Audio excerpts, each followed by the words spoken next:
Right నమస్తే welcome back to special episode. అప్పుల ముఖ చిత్రంగా తెలంగాణ మారిందా? మరి గత ప్రభుత్వంలో చేసిన ఒకవేళ అప్పులనేవి మరి పూర్తి స్థాయిలో ఎందుకని శ్వేతపత్రం రూపంలో విడుదల చేయలేదు? అదేవిధంగా ఇప్పుడు కాంగ్రెస్ ప్రభుత్వంలోకి వచ్చిన తర్వాత ఇప్పుడు బయటికి తీస్తున్న లెక్కల వివరాలు ఏంటి, విశేషాలు ఏంటి? ఒకసారి మనం అప్పుల యొక్క ముఖ చిత్రం కానీ చూసినట్లయితే కాళేశ్వరం అప్పు 74,590 కోట్లు, వాటర్ కార్పొరేషన్ అప్పు 14,060 కోట్లు, మిషన్ భగీరథ 20,200 కోట్లు, ఆర్ఎండ్బి శాఖ 10,411 కోట్లు, ఇక పురపాలక శాఖ, పశుసంవర్ధక శాఖ, ఇలా శాఖల వారీగా కోట్లాది రూపాయలు మరి అప్పులుగా ఉన్నట్లుగా ముఖ చిత్రం మీద మనకి కంటికి కనిపిస్తున్న అంశం ఇది. అన్ని దినపత్రికల్లో కూడా ప్రధాన హెడ్డింగ్స్లో మనకి కంటికి కనిపించిన అంశాలు. ఇక ఇదే అంశం మీద మనతో పాటు చర్చా కార్యక్రమంలో పాల్గొనే సిద్ధంగా ఉన్నారు కాంగ్రెస్ సీనియర్ నాయకులు మిట్టా నరసయ్య గౌడ్ గారు. డాక్టర్ మిట్టా నరసయ్య గౌడ్ గారు, నమస్తే అండి, వెల్కమ్ టు ద షో. నమస్తే నమస్తే. రైట్ అండి, మరి అప్పుల ముఖ చిత్రంగా తెలంగాణ మారిందంటూ ప్రధానమైన హెడ్డింగ్స్లో అన్ని దినపత్రికల్లో కూడా రావడం జరిగింది. సామాజిక మాధ్యమాల్లో కూడా కోడే కూస్తోంది. మీరు ఎలా అంటారు? కాంగ్రెస్ నాయకులుగా ఎలా తీసుకుంటున్నారు దీన్ని? ముందుగా మీకు ప్యానెల్లో ఉన్న పెద్దలకు వ్యూవర్స్కు నమస్కారం. ముఖ్యంగా తెలంగాణ ప్రజలు చాలా ముందు చూపుతోటి ఆలోచన చేసి కేసీఆర్ను ఫామ్ హౌస్కు పరిమితం చేయడం ఏంటంటే ఈ తెలంగాణను బచాయించినట్టు, తెలంగాణను కాపాడుకున్నట్లుగా మనకు అర్థమవుతా ఉంది.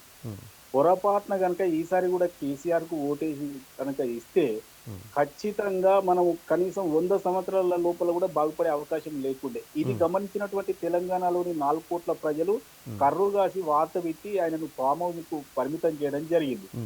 ఈ రోజు శ్వేతపత్రాలు విడుదల కారణంగా మనకు ప్రజలకందరికీ కూడా వాస్తవ పరిస్థితి, రాష్ట్రం యొక్క వాస్తవ పరిస్థితి అర్థమవుతా ఉంది.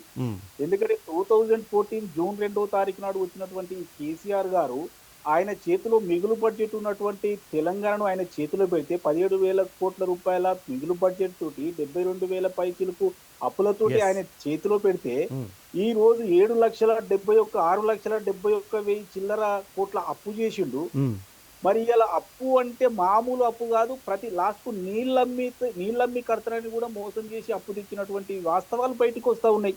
ఇలా అప్పు ఇవ్వను మొర్రో అంటే 10.49% వడ్డీ ఇస్తానని వానికి బురిడి కొట్టి కూడా బ్యాంకులకు బురిడి కొట్టి కూడా తీసుకురావడం జరుగుతా ఉంది.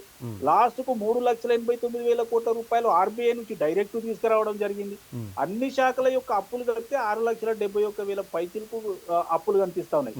టోటల్ గా స్థూలంగా గనక మన ఆర్థిక పరిస్థితిని అంచనా వేస్తే వచ్చే ఆదాయంలో 35% జీతభత్యాలకు పోతా ఉంది, 34% కిస్తీలకు మిత్తీలకు పోతా ఉంది. ఇక మిగిలినటువంటి 31% మాత్రమే ఈ సోషల్ వెల్ఫేర్ కార్యక్రమాలు, అభివృద్ధి కార్యక్రమాలకు జరుగుతుందంటే వాస్తవ పరిస్థితి ఏ రేంజ్ లో కుదేలైందనేది మనకు అర్థమవుతా ఉంది. మామూలుగా జిఎస్డిపిలో మినిమం బిలో 25% ఉండవలసింది 27.4% కి ఎగబాకిపోయింది. అంటే ఆ కట్టకు అంటే దాన్ని మినిమం అనేది కూడా దాటిపోయి మరి అప్పులు చేయడం జరిగింది. అతి కీలకమైన విషయం ఏంటంటే మరి ఇన్ని అప్పులు చేసినటువంటి కేసీఆర్ సర్కారు ఏం చేసింది అని అంటే మొత్తం సర్వనాశనం చేసింది అనేదే మనకి శ్వేతపత్రాల వల్ల మనకు అర్థమవుతా ఉంది. మొత్తము కమిషన్ల రూపంలో బుక్కింది కాబట్టి ఈ రోజు తెలంగాణ ప్రజలు వాళ్ళను అధికారం నుంచి దించివేయడం జరిగింది. ఈ రోజు కేవలం కాళేశ్వరం పేరు చెప్పి 74,000 పైచిలకు కోట్ల రూపాయలు అప్పు తెచ్చిందంటే ఏమనుకోవాలి? అంటే కాంగ్రెస్ తరఫున మీరు ప్రశ్నించడం జరుగుతోంది. మరి అదేవిధంగా బీఆర్ఎస్ మరి చెబుతున్న ఆన్సర్ ఏంటంటే మరి మేము అంతా మంచిగా జరుగుతుంది అనుకుంటూ మేము చేసిన అప్పు అని ఒకవేళ సమాధానంగా వాళ్ళు వినిపిస్తే మరి మీ యొక్క మాట, మీ యొక్క సమాధానం ఎలా ఉంటుందంటారు? స్పందన సరే, ఇప్పుడు నేను ఏమంటున్నా, ఇప్పుడు మామూలుగా కాళేశ్వరం ప్రాజెక్టే చూద్దాం. కాళేశ్వరం ప్రాజెక్టుకు లోనే 75,000 కోట్ల రూపాయలు తీసుకొచ్చినామని చెప్తా ఉన్నారు. మిగతా అన్ని కలిపితే 1,00,000 కోట్ల పైచిలకు అవుతా ఉంది అగ్రిమెంట్లు అవన్నీ చూస్తే కనుక. మరి నేను ఏమడుగుతున్నా, 1,00,000 కోట్ల రూపాయల ఖర్చు పెట్టి మీరు కనీసం 1,00,000 ఎకరాలకు మాత్రమే నీళ్లు ఇస్తే ఇది వయబుల్ అవుతుందా? అంటే మోసం చేసినట్టే కదా. రెండవ విషయం ఏంటంటే ఎవరి పని వాళ్ళు చేయాలి. ఇంజనీరింగ్ పని ఇంజనీర్ చేయాలి, డాక్టర్ పని డాక్టర్ చేయాలి, యాక్టర్ పని యాక్టర్ చేయాలి. ఈ రోజు కేసీఆర్ తగునమ్మా వచ్చి ఆయనే డిజైన్ ఇచ్చి ఆయన లెక్క ప్రకారం, ఆయన మాటల ప్రకారం, ఆయన ఇన్స్ట్రక్షన్స్ ప్రకారమే కట్టినమని ఎల్ఎన్టీ వాళ్ళు కానీ అక్కడ ఇంజనీర్లు కానీ అధికారులు కానీ చెప్తా ఉన్నారంటే సర్వం ముంచిండు కదా. ఈ రోజు 3 సంవత్సరాలు దాటక ముందే మునిగిపోయింది ప్రాజెక్టు. ఈ రోజు ఒక ప్రాజెక్ట్ లో బొంగబడుతుంది, ఒక ప్రాజెక్ట్ లో కుంగిపోతుందా? ఈ రోజు దాన్ని బాగు చేయాలంటే 800 కోట్ల పైచీలకు అవసరం వస్తా ఉంది. ఆయన ఎన్నికల ముందట ఏం చెప్పిండని, ఇది కుంగిపోయిన దాని ఖర్చు ఎంతైనా కూడా ఎల్లంటి మాత్రమే పెట్టుకుంటది, ప్రజల మీద ఒక్క రూపాయి కూడా పడదని చెప్పినటువంటి అబద్ధం ఇవాళ తేట తెల్లమైంది కదా. అంతకుముందు కేసీఆర్ నోరు తెరిస్తే ఏం చెప్పేది, పర్ క్యాపిటా విద్యుత్తు అంటే ఒక్కొక్క తలకు విద్యుత్తు వినియోగము భారతదేశంలో మొదటి స్థానంలో ఉన్నదని చెప్తే, ఈ రోజు ఈ సమీక్షల తర్వాత అర్థమైన విషయం ఏంటంటే 10వ స్థానంలో ఉన్నామనేది అర్థమైంది. అంటే పచ్చి అబద్ధాలు చెప్పింది అనేది అర్థమైంది కదా. ఆ తర్వాత ఇక స్కూళ్ళ విషయంలోనైతే లాస్ట్ లో ఉన్నది, దాన్ని చెప్పుకుంటే సిగ్గుచేటు. కాబట్టి కేసీఆర్ ప్రభుత్వం చేసినటువంటి మోసాలు ఒక్కొక్కటిగా ఈ రోజు డిస్కమ్లు కానీ, జెన్కో కానీ, ట్రాన్స్కో కానీ వాటి అప్పులు చూస్తే 85,000 కోట్ల పైచీలకు ఉన్నాయంటే ఎవరన్నా నమ్మలేనటువంటి నిజాలు ఇవి. ఇంకొక విషయం చెప్తామండి, ఇంకొక విషయం అండి, ఇంకొక విషయం అండి, మరి గత ప్రభుత్వం చేసిన ఏదైతే అప్పు ఉందో అన్ని లక్షల కోట్ల రూపాయల అప్పు ఏదైతుందో మరి ఇప్పుడు ప్రభుత్వం భుజానికి ఎత్తుకుంటుందా, లేదా ఇది వారు చేసిన పాపమే మాకు సంబంధం లేదు అంటుందా? ఏమంటుందంటారు కాంగ్రెస్, మీ కాంగ్రెస్? ఒక ప్రభుత్వము చేసినటువంటి అప్పు వచ్చే ప్రభుత్వం ఎట్టి పరిస్థితుల్లో తీర్చవలసింది. అది ప్రభుత్వం కాబట్టి, కంటిన్యూస్ ప్రాసెస్ కాబట్టి, కాదనుకోవడానికి ఇదేమో వ్యక్తిగత అప్పులు కాదు కాబట్టి ఖచ్చితంగా భుజానికి ఎత్తుకోవాల్సిందే, తీర్చాల్సిందే, దాన్ని గాడిలో పెట్టవలసిందే. మీకు ఒక కీలకమైన ఒకే సెంటెన్స్ లో అర్థమయ్యేటట్టు ఒక విషయం చెప్తాను మీకు. 2014లో సుమారు 7,000 కోట్ల రూపాయల మిత్తిలు కిస్తీలు సంవత్సరానికి కట్టేది ఉంటే, ఈ రోజు 75,000 కోట్ల రూపాయల మిత్తిలు కిస్తీలు కడుతున్నారంటే దీని అర్థం ఏదో స్పష్టంగా అర్థమవుతుంది కదా. అంటే 7,000 కోట్లు ఎక్కడ, 75,000 కోట్లు ఎక్కడ సంవత్సరానికి? అంటే ఏ రేంజ్ లో వీళ్ళు అప్పులు చేసిండ్రు, 10 టైమ్స్ 10 టైమ్స్ అప్పులు చేసిండ్రు. కానీ ఈ అప్పులు చేసింది ఆస్తులలోకి ఏమన్నా కన్వర్ట్ అయిందంటే అది కూడా కనిపిస్తలేదు కదా. కనీసము ఫస్ట్ తారీఖు నాడు జీతాలు ఇచ్చే పాపాన పోతలేదు. ప్రతిదానికి చిప్ప పట్టుకొని ఆర్బీఐ దగ్గర ఓడి కొరకు లైన్ లో నిల్చుంటా ఉన్నారు. ఆర్బీఐ విధులిస్తే తప్ప ఈ రోజు రోజువారీ కార్యక్రమాలు చేసుకునే పరిస్థితి లేదు ప్రభుత్వానికి. అలాంటి చిప్పగతి చేసి ఈయన అధికారం నుండి పోయిండు. అయినప్పటికీ ఇప్పుడు మేము చేసేది ఒకటే, ఈ సమీక్షలు కానీ, శ్వేతపత్రాలు కానీ మేమిచ్చిన హామీలను తప్పించుకోవడానికి కాదు. గత ప్రభుత్వం ఏమి తప్పులు చేసిందో ఈ ప్రభుత్వానికి ప్రభువులు అయినటువంటి ప్రజలకు తెలియపరచడమే మా ప్రధానమైన ఉద్దేశము. ప్రజలకు వాస్తవాలు తెలియజేస్తూ మేము ఇచ్చినటువంటి ప్రతి హామీని తూచా తప్పకుండా అమలు చేయాలన్న చిత్తశుద్ధితోటే మేము ఉండము తప్పితే ఇలా ఆర్థిక పరిస్థితి బాగలేదని మేము ఇచ్చినటువంటి హామీల మీద వెనుకకు పోయే పరిస్థితి అసలే ఉండదనేది మేము స్పష్టంగా చెప్తా ఉన్నాం. కానీ ఇలా టిఆర్ఎస్ వాళ్ళు ఏం చెప్తా ఉన్నారంటే, మేమంతా అప్పులు తెచ్చి మంచి చేసిన, మంచి చేస్తే తెలియాలి కదా. 7,000 కోట్ల రూపాయల అప్పులు మిత్తిలు కిస్తీలు కట్టే 2014 ఎక్కడ, ఇలా 75,000 కోట్ల రూపాయల మిత్తిలు కిస్తీలు కట్టే ఈ రోజు ఎక్కడ? అంటే ఇంత అప్పులు చేసినప్పుడు నువ్వేం చేసినావు? కాళేశ్వరంలో లక్షకు మించి ఎకరాలకు సాగునీరు ఇయ్యలే, 1 కోటి ఎకరాల మాగాని అని చెప్పినటువంటి కేసీఆర్ గారు. మరి దానికి పెట్టిన అప్పులకు మిత్తి ఎంత? ఆ నీరు తీయడానికి మనం వెచ్చించినటువంటి విద్యుత్తుకు ఖర్చు ఎంత? ఇవన్నీ తీస్తే అది వైట్ ఎలిఫెంట్ అని తేలిపోయింది కదా. కనీసం అదన్నా బాగుందంటే అది కూడా కుంగిపోయింది, బుంగబడ్డది కదా. అంటే కేసీఆర్ తన తెలివి తక్కువతనంతోటి పూర్తిగా ఈ రాష్ట్రం యొక్క ఖజానాను, రాష్ట్రం యొక్క ఆర్థిక పరిస్థితిని అస్తవ్యస్తం చేసిండనేది ప్రజలందరూ అర్థం చేసుకున్నారు. నియర్ ఫ్యూచర్ లో ఎప్పుడు కూడా ఆయన జీవిత కాలంలో బీఆర్ఎస్ పార్టీ మళ్ళీ ప్రజల దగ్గరికి పోతే చీత్కరించడం కాదు, ఇంకేమనంటే ఇంకేంటంటే కొట్టిన పెద్ద తప్పు లేదనేది ప్రజల యొక్క అభిప్రాయం కనిపిస్తుంది. Right, okay. నరసయ్య గౌడ్ గారు, మరి ఇప్పుడు అంటే రాష్ట్రం ఏర్పడిన నాటికి బడ్జెట్, ఆఫ్ బడ్జెట్ అంటే కార్పొరేషన్లు అవన్నీ కలిపి కూడా మరి దాదాపు 72,658 కోట్లు ఉంటే ఇప్పుడు దాదాపు మరి 10 ఏళ్ల కాలంలో మరి 10 రెట్లు పెరిగింది. అంటే దాదాపు ఇప్పుడు మనకి అందుతున్న గణాంకాల ప్రకారం మనం చూసినట్లయితే 6,71,757 కోట్లుగా తెలియంది. అంటే దాదాపు 10 రెట్లు పెరిగింది. మరి ఈ పెరిగిన అప్పు అన్నది ఎవరి జోబులోకి వెళ్ళిందంటారు? కేసీఆర్ గారి జోబులోకి వెళ్ళిందా, లేకపోతే ఒకవేళ కేటీఆర్ దగ్గరికి వెళ్ళిందా, లేకపోతే ఆస్తుల రూపంలో మారిందా? మరి ఏమై ఉంటుందన్నది మరి ఒకసారి ప్రజలు కూడా చెప్పే అవకాశం లేదంటారా బీఆర్ఎస్? మీరు ప్రజలకు కావాల్సిన అతి కీలకమైన ప్రశ్న వేశారు, నేను వివరంగా చెప్తాను.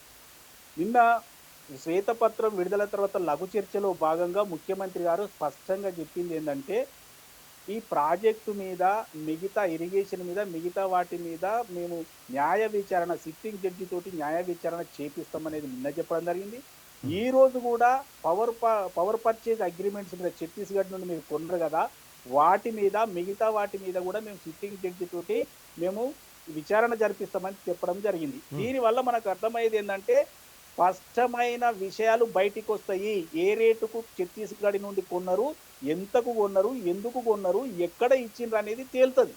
రెండోది ఏంటంటే వీళ్ళు 24 గంటల కరెంట్ అని డబ్బా కొట్టుకున్నటువంటి వీళ్లకు 12-13 గంటలే ఇచ్చిండ్రు అనేది ఆల్రెడీ ఆ బుక్స్ అన్ని చూస్తే తెలుస్తా ఉంది కదా. ఏ రోజు ఏ టైంకు ఎప్పుడు ఎంత ఇచ్చిండ్రు అనేది ఆ బుక్ లో రాసి పెడతారు కాబట్టి, ఆ బుక్కులన్నీ హెడ్ క్వార్టర్ కు చేరినాయి కాబట్టి వాటిని అధికారం వచ్చినాక అవి పరిశీలిస్తే కేవలం 12-13 గంటలు మాత్రమే ఇచ్చినట్టుగా తేలింది. ఇది కూడా అబద్ధమే చెప్పిండు కదా. కాబట్టి కేసీఆర్ నోరు తెరిస్తే అబద్ధాలు చెప్పడం అయింది. కాబట్టి ప్రజలకు తెలియపరిచిన తర్వాత ఈ అప్పులన్నిటినీ ఏ రకంగా తీర్చాలి, ఏ రకంగా మనం వనరులను సమీకరించుకోవాలి, ఏ రకంగా దుబారును అరికట్టాలి, ఏ రకంగా ఈ డబ్బులు ఎవరి జేబులకు పోయిందో వాళ్ళ దగ్గర నుంచి ఏ విధంగా కక్కించాలి, ఈ అన్ని కూడా తప్పనిసరిగా తీసుకోవాల్సినటువంటి విషయాలు ఖచ్చితంగా ఆ దిశలోనే ప్రభుత్వం ఆలోచన చేస్తుంది. అడుగులేదు. రైట్ అండి. అంటే ఇప్పుడు మీరు చెప్పిన విధంగా చూసినట్లయితే మరి కాంగ్రెస్ కి రానున్న కాలంలో కష్టకాలంగానే గడ్డు కాలంగానే పరిణమించనుందా? ఎందుకంటే 6,71,757 కోట్లుగా మరి ఈ అప్పును తీర్చేందుకు కూడా కేవలం కసరత్తు చేయాలి. మరి పరిపాలన ఎప్పుడు చేయాలి, ప్రభుత్వ సంక్షేమ పథకాలకు మరి డబ్బులు ఎప్పుడు తేవాలి, కేవలం పాత బకాయిలు పాత అప్పు కట్టుకుంటూ పోతూ ఉంటే మరి ఆ పుణ్యకాలం కాస్త గడిచిపోతుంది కదా 5 ఏళ్ళు. ఏమంటారు మీ కాంగ్రెస్కి? ఏం చేయబోతోంది? అందుకే నేను ఏమంటున్నంటే వారికి ఆర్థిక శాస్త్ర నిష్ణాతులు కారు కాబట్టి, దురపాలన చేసిండు కాబట్టి, నోటికి ఏది వస్తే అది మాట్లాడి ఏది వస్తే అది ఖర్చు పెట్టి అప్పు తెచ్చుకొని నడిపించారు కాబట్టి, మేము గత 140 సంవత్సరాల కాంగ్రెస్ పార్టీకి అన్ని విధానాలు అన్ని విషయాలు తెలుసు కాబట్టి దాన్ని గాడిలో పెట్టగలుగుతుంది. ఒకటి. రెండవది ఏంటంటే ఇప్పుడు ఉన్నటువంటి అప్పులు, నేను ఒక విషయం చెప్పాను చూడండి, 7,000 కోట్ల రూపాయలు మిత్తిలు కిస్తీలు కట్టే 2014 నుండి 75,000 కోట్ల రూపాయల మిత్తిలు కిస్తీలు కట్టే తీసుకొచ్చి పెట్టిండు కాబట్టి కొంత కష్టమైన పని అయినప్పటికీ కూడా ప్రజలు మా మీద విశ్వాసంతో అధికారం అప్పజెప్పిండు కాబట్టి ఖచ్చితంగా వాటిని గాడిలో పెట్టుకుంటూనే మేము ఇచ్చినటువంటి హామీలన్నింటినీ మేము అమలు చేస్తూనే ఇంతకు ముందు బకాసురులు, భూ బకాసురులు, డబ్బు బకాసురులు, ప్రాజెక్టుల బకాసురులు ఎవరైతే ఉన్నారో వాళ్ళ నుండి డబ్బు కక్కించే ప్రాసెస్ కూడా సైమల్టేనియస్ గా మేము తీసుకుంటా ఉన్నాం. కాబట్టి ఖచ్చితంగా ఎవరెవరైతే ప్రాజెక్టుల మీద కానీ లేకపోతే ఇక రకరకాల స్కీమ్ల మీద కానీ డబ్బులు వసూలు చేసి తిన్నారో వాటిని కక్కించక తప్పదు. కక్కిన తర్వాత జైలుకు పోక కూడా తప్పదు.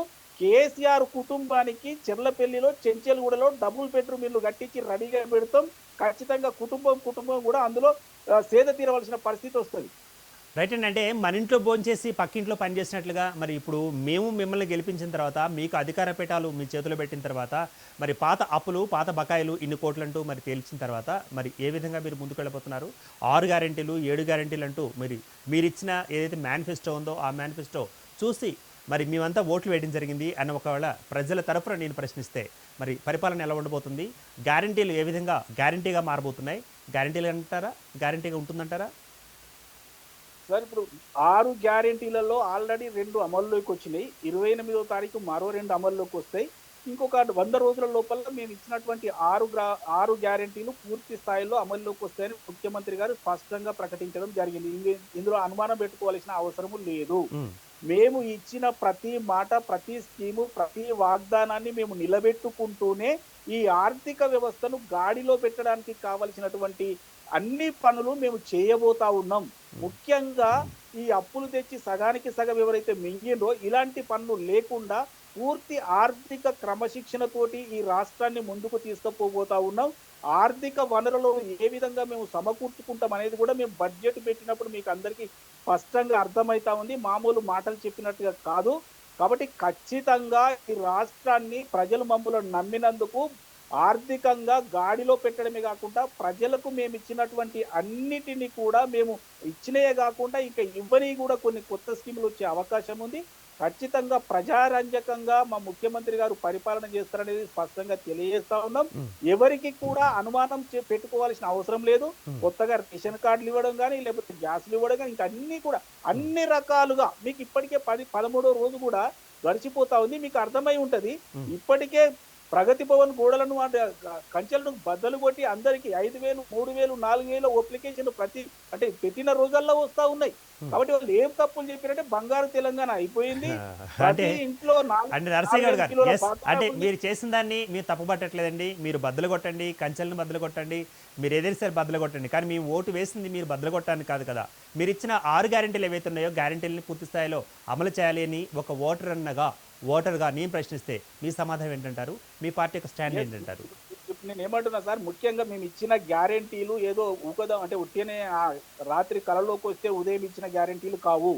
ఈ గ్యారెంటీలు అనౌన్స్ చేసే కంటే ముందు ఇంటర్నల్ గా ఆలోచన చేసి ఒక చర్చ చేసి వయబులా కాదా, ఆర్థిక పరిస్థితి ఎలా ఉంది, ఏం చేయగలుగుతాం అనే దాని మీద మేము ఆలోచన చేసిన తర్వాతనే ఇవ్వడం జరిగింది. రెండో విషయం, ప్రతిపక్షాలు అంటే బీఆర్ఎస్ వాళ్ళు ఏమంటున్నారు అంటే అలవిగాని హామీలు ఇచ్చారు ఎట్లా అమలు చేస్తారని మమ్మల్ని అడుగుతున్నారు. నేను ఒక్కటే అడుగుతున్నా మీ ద్వారా వాళ్ళను, మేము 15,000 రూపాయలు రైతు భరోసా ఇస్తామంటే మేము 16,000 రూపాయలు రైతు భరోసా ఇస్తున్నాం. మేము ఆ పెన్షన్లు 4,000 రూపాయలు ఇస్తామంటే వాళ్ళు 5,000 రూపాయలు ఇస్తామని చెప్పింది. అంటే మాకంటే ఒక 1,000 రూపాయలు 500 100 ఎక్కడ మేము 500కు సిలిండర్ ఇస్తామంటే వాళ్ళు 400కు సిలిండర్ ఇస్తామని. మరి వాళ్ళు ఎట్లా చేస్తాం అనుకున్నారంటే ఇప్పుడు ఏ రకంగా చేస్తామని వాళ్ళు ఇచ్చిర్రు, మాకంటే ఎక్కువనే ఇచ్చిర్రు కదా వాళ్ళు. కాబట్టి నేను ఏమంటున్నా, వాళ్ళు చెప్పేది ఒకటి చేసేది ఒకటి. అంటే మాకంటే ఎక్కువ హామీలు ఇచ్చిండ్రు, మరి వాళ్ళు ఎట్లా చేస్తా ఉండిరి.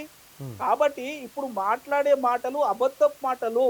ఈ రోజు ప్రస్తుత పరిస్థితి ఏంటంటే నాకు తెలిసి బీఆర్ఎస్ పార్టీకి ఆల్రెడీ ఇదే అంటే పోయినదే లాస్ట్ అధికారం. జీవిత కాలంలో బీఆర్ఎస్ పార్టీకి అధికారంకి వచ్చే అవకాశం లేదు. రెండో కీలకమైన విషయం ఏంటంటే బీఆర్ఎస్ పార్టీ ఖచ్చితంగా విచ్ఛిన్నం కాబోతా ఉంది. 4 నెలల్లో 3వ ప్లేస్ కు జారిపోబోతా ఉంది. ఈ రోజు ఎంపీ ఎన్నికలలో, సార్వత్రిక ఎన్నికలలో మొదటి ప్లేస్ లో కాంగ్రెస్, 2వ ప్లేస్ లో బీజేపీ, 3వ ప్లేస్ లో మన బీఆర్ఎస్ వచ్చే అవకాశం ఉంది. బీఆర్ఎస్ కు 1, 2 ఎంపీ సీట్లు వచ్చేట్టున్నాయి. కాంగ్రెస్ కు వీళ్ళకు కూడా 1, 2 వస్తాయి. మాకు ఒక 13, 14 సీట్లు వచ్చే అవకాశం ఉంది. దీంతో బీఆర్ఎస్ మీద ఉన్నటువంటి నమ్మకం మొత్తం పోయి విచ్ఛిన్నం అయిపోద్ది అనేది స్పష్టం. ఓకేనండి. అంటే ఇప్పుడు మీరు విచ్ఛిన్నం అవుతారా, లేకపోతే మరి ఏ విధంగా విశృంఖలంగా మీరు ముందుకు వెళ్తారా అన్నది పక్కన పెడితే, మరి మీరు ఇచ్చిన గ్యారెంటీలు కానీ అదేవిధంగా సురక్షితమైన సుస్థిరమైన పరిపాలన అందించేందుకు ఇప్పుడు తెలంగాణలో పరిస్థితులు ఆ విధంగా సహకరించేలా ఉన్నాయంటారా, లేకపోతే కేవలం మరి రాష్ట్ర ప్రజల మీద ఏర్పడిన ఏదైతే మనకి 6 కోట్ల చిల్లర ఏదైతే అప్పులు ఉన్నాయో రాష్ట్ర ప్రజల మీద, మీ మీద ఉంది, నా మీద ఉంది, ఈ మొత్తం వింటున్న వారి మీద కూడా ఉంది కాబట్టి మరి దీని గురించి పట్టించుకునే అవకాశం ఉందా కాంగ్రెస్, లేకపోతే పాత వాళ్ళ పాపం అంటూ కేవలం దీన్ని ఎత్తి పక్కన పెట్టే అవకాశం ఉందంటారా? అయితే మీ కీలకమైన విషయం ఏంటంటే ఇప్పుడు ఈ శ్వేతపత్రాలు విడుదల చేయడం వల్ల కొంతమంది ఏమనుకుంటారంటే ఇది రాష్ట్రం దివాలా తీసింది కాబట్టి మేము ఈ ఇచ్చిన హామీలు అమలు చేయలేమని చెప్తారేమో అని ఒక డౌట్ పడతా ఉంటారు. లేకపోలేదంటారా? అవకాశం లేకపోలేదంటారా? ఎట్టి పరిస్థితుల్లో 100కు 100, ఎందుకంటే వచ్చే 30 సంవత్సరాలు కాంగ్రెస్ పార్టీ అధికారంలో ఉంటది కాబట్టి ఖచ్చితంగా ఏ ఒక్క హామీ కూడా మేము వదులుకోము. ప్రజలకు ఏదైతే చెప్పినామో తూచా తప్పకుండా 6 గ్యారెంటీలే కాదు, అది కాకుండా మేము మేనిఫెస్టోలో చాలా విషయాలు చెప్పినాము.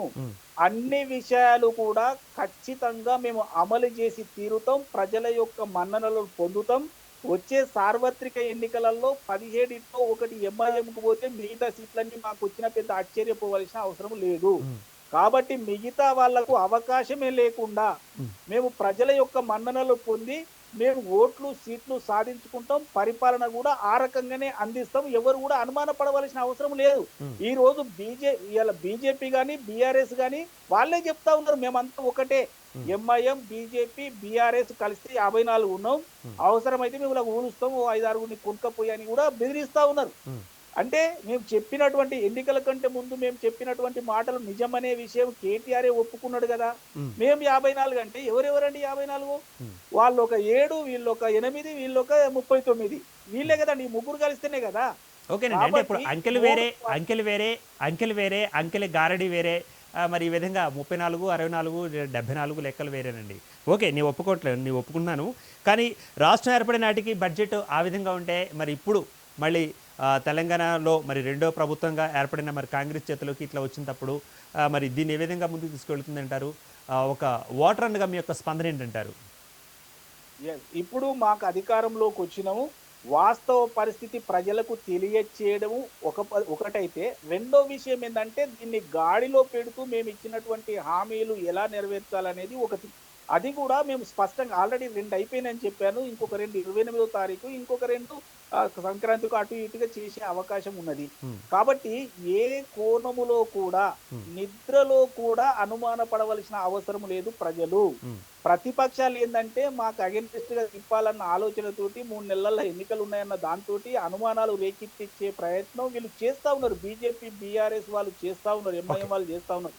కానీ మేము వద్దంటే కూడా తలుపు తట్టి రేషన్ కార్డులు ఇస్తాం, తలుపు తట్టి స్కీములు ఇస్తాం, చెప్పిన మాటలన్నీ నిలబెట్టుకుంటాం.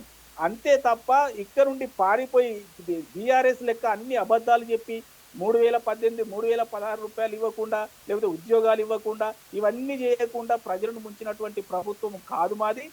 ఇది కాంగ్రెస్ ప్రభుత్వం. ఖచ్చితంగా సోనియా గాంధీ గారి నోటి ద్వారా ఏ అయితే హామీలు వచ్చినాయో అవన్నీ కూడా తూచ తప్పకుండా ఖచ్చితంగా అమలు చేసి మేము తీరుతాం. రైట్ అండి, రైట్. మరి అంటే మీరు చెబుతున్నట్లుగా మరి ఒకవేళ జరగాలి అంటే కాంగ్రెస్ తీవ్ర కసరత్తులు ప్రారంభించాల్సిందే. అంటే వాళ్ళు 5,000 అంటే మీరు 6,000 అన్నారు, వాళ్ళు 10 అంటే మీరు 11 అన్నారు కదా. లైక్ మరి ఈ విధంగా పెంచుకుంటూ వెళ్తే ఇప్పుడు ఖజానాకి చిల్లు పడే అవకాశం విషయం అన్నది పక్కన పెడితే మరి ఖజానాలో కూడా బొక్కసంలో కూడా బొక్కబడింది కాబట్టి దానికి సంబంధించి 6,71,00,000 చిల్లర మరి కోట్లాది రూపాయలు అప్పుగా తేలింది కాబట్టి మరి ఏం చేయబోతుందో మనం చూద్దామండి. మంచి జరగాలని ఆశిద్దాం. Right, thanks for the participation అండి నరసయ్య గౌడ్ గారు. Thank you much. మరి మొత్తానికి కేసీఆర్ గారి యొక్క పరిపాలనలో 10 ఏళ్ల పరిపాలనలో రాష్ట్రం అతి అప్పుల కుప్పగా మారిందంటూ శ్వేతపత్రం తెలియజేస్తుంది. శ్వేతపత్రాన్ని ప్రస్తుత కాంగ్రెస్ ప్రభుత్వం మరి అసెంబ్లీలో ప్రవేశపెట్టడం, వాటి తర్వాత మరి రాష్ట్ర ప్రజల నెత్తి మీద 6,71,000 చిల్లర కోట్లు అప్పు ఉన్నట్లుగా తెలియవస్తుంది. మరి ఈ అప్పు తీర్చుకుంటూనే మరో ప్రక్కన జీతాలు ఇచ్చుకుంటూనే మరో ప్రక్క సంక్షేమ పథకాలను అమలుపరుచుకుంటూనే మరి ముందుకు వెళ్ళాలి వెళతాను అంటున్న మరి కాంగ్రెస్కి తీవ్ర కసరత్తు చేసే అవకాశం ఎలా ఉంది అన్నది కూడా మనం అందరం కూడా వేచి చూడాల్సి ఉంటుంది. ఇది ఇవాళ స్పెషల్ ఎపిసోడ్. మరో ఎపిసోడ్లో మళ్ళీ కలుద్దాం. అంటే then keep watching Master TV, సామాన్యుడి స్వేచ్ఛకు సంకేతం.